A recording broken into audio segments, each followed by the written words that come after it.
टंडो जाम मां अव्हांखे ख़बर ॾींदा हलूं त सॼे सिंध जीअं टंडे जाम में बि बरसातनि तबाही मचाए छॾी आहे। केतिरनि ई ॻोठनि में घरनि में पाणी दाख़िल, जंहिं सबबि घर किरी पट पइजी विया आहिनि, माण्हू बेघर थी विया आहिनि। टंडो जाम में गरीबाबाद, अलीआबाद, मुज़फ़राबाद बरसाती पाणी हेठि अची वियो आहे। बरसातनि खां पोइ शहर में हर तरफ़ पाणी, ॻोठनि में हज़ारे माण्हुनि जा घर ॾही पट पइजी विया आहिनि। मुतासिर खुलियल आसमान हेठि बेयारो मददगार वेठल आहे, कंहिं मसीहा जे इंतज़ार में आहिनि।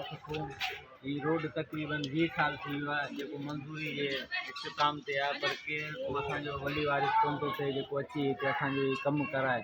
हिन दौरान 2 मस्जिदूं आहिनि, हिकिड़ी मस्जिद गुलज़ार मदीना आहे, ॿी मस्जिद कुबा आहे। ॿिन्हिनि ॾे गोॾो जेतिरो पाणी बीठो आहे। नमाज़ी आहिनि, मायूं आहिनि, ॿार आहिनि, हिते अचण वञण जो वॾो मसइलो थो थिए। त असांजी इन तारीख़ मज़ीद ख़बरनि ऐं तफ़सीलात लाइ विज़िट कयो असांजी वेबसाइट www.awamiNewsHD.com ऐं ॾिसंदा रहो अवामी न्यूज़ HD।